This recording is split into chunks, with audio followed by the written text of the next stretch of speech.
Hello, જય શ્રી કૃષ્ણ, જય Swaminarayan. Morning સાથે સવારની ડ્યુટી સ્ટાર્ટ થઈ ગઈ છે અને અત્યારે આજે સાંજે ડિનરમાં છે ને ભીંડાનું શાક બનાવવાનું હતું તો અત્યારે જ બધું રેડી કરી નાખ્યું છે. જો બતાવી દો, અહીંયા ચા બની ગઈ છે, અહીંયા ભીંડાનું શાક મેં વઘારી દીધું છે, અહીંયા મસાલામાં મેં સિંગદાણા, પછી બીજું શું નાખ્યું, લસણની ચટણી, ધાણા જીરું, હળદર, આદુ એ બધું નાખી અને મસાલો બનાવી દીધો છે અને અહીંયા મેં કુકરમાં વઘારી દીધું છે. અહીંયા થેપલાનો લોટ રેડી છે અને રોટી મેકરમાં થેપલા બનાવી દઈશ અને અહીંયા મારો દેવમ કરે છે બ્રેકફાસ્ટ. જય શ્રી કૃષ્ણ દેવમ, કેમ છે, મજામાં? દેવમ કહે છે કે હમણાં મમ્મા મને બહુ ગરમી લાગે છે સ્કૂલમાં, હે ને? બહુ જ ગંજી પહેરવી છે. ઓ, તને ક્યાંથી નામ આવડી ગયું ગંજીનું? પહેલાથી આવડે છે? ઓકે, દાદા પહેરે એટલે, હે ને? મારા સસરા પહેરે ગંજી, ઘણા લોકો પહેરતા હોય ઇન્ડિયામાં તો ખબર ને. મારા પપ્પાને મને નથી યાદથી પહેરતા, મેં બહુ જોયા છે એમને. તમારા સસરા પહેરે છે. ચાલો તો કંઈ નહીં, હવે અત્યારનું આ બધું રૂટીન પતાવી દઈએ અને પછી સલૂન ઉપર જવા નીકળી જઈશ. થેપલા થોડાક જ બનાવવા છે તો રોટી મેકરમાં ફટાફટ બની જશે. રોટી મેકરમાં થેપલા બનાવવા હોય ને, મારી ફ્રેન્ડ મમતાએ મારું વચ્ચે કહેતી કે મેં બનાવીને તો જાડા બહુ રહ્યા હતા, પણ મેં એને એવું કીધું કે ઢીલો લોટ રાખવાનો, રોટલી કરતા ઢીલો રાખવાનો. તમે જ્યારે પ્રેસ કરો ને ત્યારે એકદમ મોટું થઈ જાય થેપલું અને પતલું થાય સરસ. ચાલો તો એ કરી લઉં પછી મળીએ. જો રોટી મેકરમાં છે ને થેપલું બની ગયું છે સરસ, કેટલું પતલું બન્યું છે, પણ તમારે એને એકદમ લોટને ઢીલો રાખવાનો તો જ સરસ બને. જો અને કાંઈ મહેનત વગર ફટાફટ બની ગયું. આમાં મેં છે ને આજે બ્રોકલી ને બધું નાખ્યું છે, હેલ્ધી થેપલા બનાવ્યા છે. અને લોટ તમને બતાવું તો આટલો ઢીલો રાખ્યો છે મેં સાવ.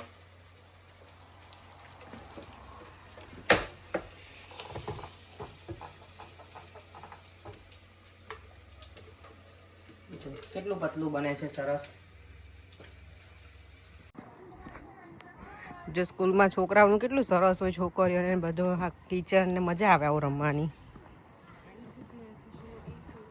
જ્યારે નાના હતા ને ત્યારે બધું રમેલા છીએ, પણ આ બધું થોડીક વધારે મોડર્ન વસ્તુ છે. અત્યારે જો સલૂનની બહાર બેઠી છું ને એટલું સરસ બહાર મજા આવે ને બેસવાની. પેલું ઇન્ડિયામાં સિક્યોરિટી બેસે ને એવી રીતે બેસી ગઈ છું શાંતિથી. અહીંયા બધા લોકો જો કે બેઠા હોય બહાર એટલે વાંધો નથી. જો બધી જગ્યાએ ટેબલ બહાર હોય જ સ્ટ્રીટમાં, બધા તમને દેખાય છે, દૂર દૂર સુધી છે.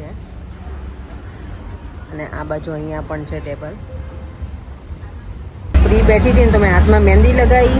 સન્ડે મને 2-3 જણ મેસેજ કરી દીધો કે તમે ડ્રેસ પહેરજો, પણ હવે છે એવું કે બધા સાડી પહેરવાના છે તો હું પણ સાડી જ પહેરીશ હવે. કારણ કે હું એકલી પછી ડ્રેસમાંથી જવું એવું થશે. મારું આખું ગ્રુપ સાડી પહેરવાના છે. બધા અહીંયાથી ભૂમિ લોકો લેસ્ટરથી આવવાના છે, બધા ભાભી ને મારી ફ્રેન્ડ ને બધા જ લોકો, એ લોકો સાડી પહેરવાના છે તો હું પણ સાડી જ પહેરીશ તો મજા આવે. કારણ કે હું પછી એકલી ડ્રેસવાળીથી જવું એવું લાગે ગ્રુપમાં, એટલે તો સાડી પહેરવાની તો એની તૈયારી કરવી પડશે મને. આવતીકાલે ભૂમિની લોકો મારા ઘરે આવી જવાના છે તો છોકરાઓને બધા અમે હશું એટલે ખબર ને થોડુંક આજે અરેન્જ કરી નાખીશ. એટલે પછી કાલે કેવું કે કંઈ કાલે હું સલૂન પર જઈશ ને સાંજે અમે મળશું બધા.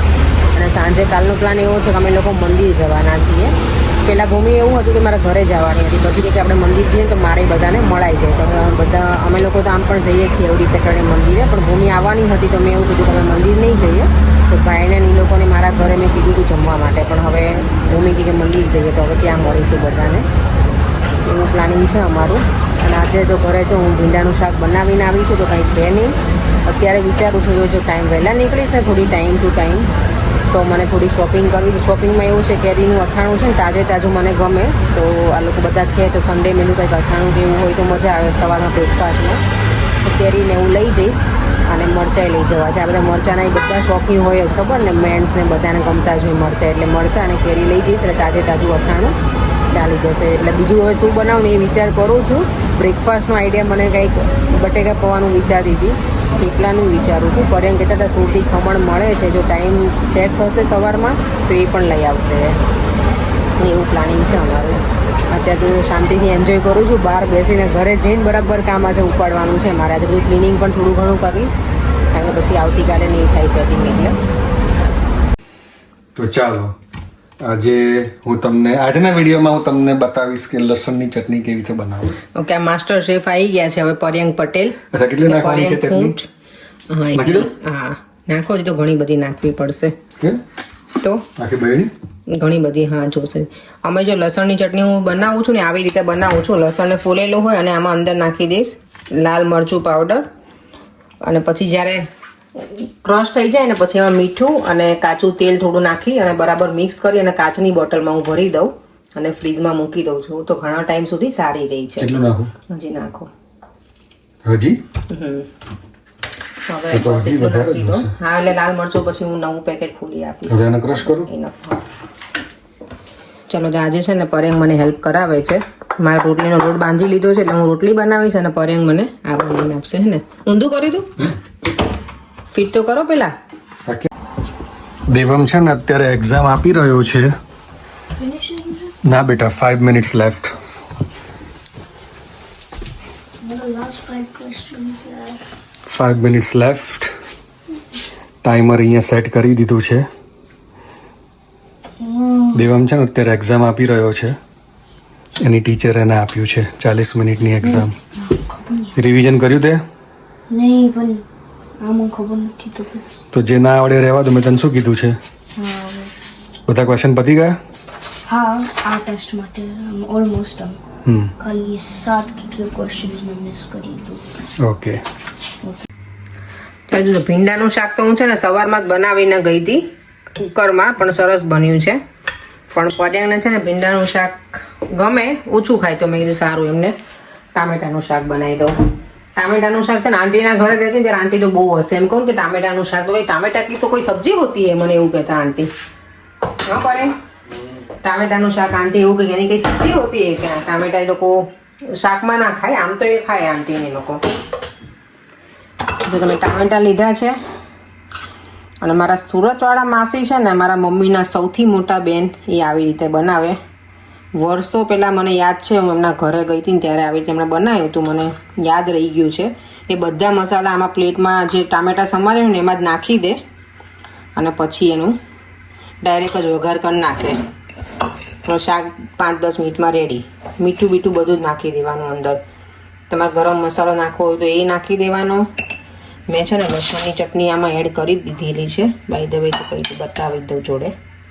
અને બધું આમાં રેડી જ છે. અને આમાં ગોળ પણ નાખવાનો. ટામેટાના શાકમાં છે ને હું ગોળ નાખું, શુગર ના નાખું, ગોળ નાખી દઈશ. અને બસ પછી રાઈ જીરું નાખીને સીધું વઘારી નાખવાનું ટામેટા, એટલે આપણું ટામેટાનું શાક ડન. થોડો ગરમ મસાલો નાખીશ, થોડો અમથો, તો ટેસ્ટી વધારે લાગે એટલે. ચાલો જો રાઈ નાખી દીધું છે આમાં, રાઈ નાખી દીધી છે. નાખી દીધું નહીં, મારા દેવાની જોડે રહીને મારે એવી ભાષા બોલવાઈ જાય છે. થોડું જીરું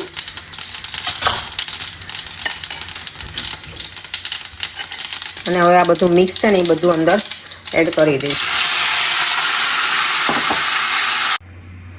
જ્યાં લસણની ચટણી પણ બની ગઈ છે ને તો આમાં મેં નાખ્યું છે મીઠું અને થોડું હવે આમાં કાચું તેલ નાખી દેવાનું. થોડું ઓઇલ નાખી દઈએ ને એટલે આ ચટણી છે ને લાંબા સમય સુધી સરસ રહેશે. તમે સ્ટોર કરી શકો ઘણા ટાઈમ સુધી, મહિનો, 2 મહિના, 3 મહિના ફ્રીજમાં મૂકવાની અને કશું જ નથી થતું. મારે તો એટલી બધી ચાલશે જ નહીં. ડિનર ટેબલ થઈ ગયું છે રેડી. દેવમ બેસી ગયો છે. જો ભીંડાનું શાક કુકરમાં બનાવેલું કેટલું સરસ બન્યું છે ને દેવમ કહેશે ટેસ્ટ કરીને. હે દેવમ? અને પરેંગ માટે જો ટામેટાનું શાક છે, ભીંડાનું છે. નહીં લકી યુ લકી ટામેટો તો મારા ફેવરેટ છે, એટલે તો કહું છું લકી. ટામેટાનું શાક દેવમ કેવું બેટા? નાઈસ છે. 9.9. સસલું પણ મારું. અને ચલો આજે છે ને ગાજરનું અથાણું પણ છે, છાસ. પરેંગે તો ટામેટાનું જ ખાધું હશે ને પરેંગ?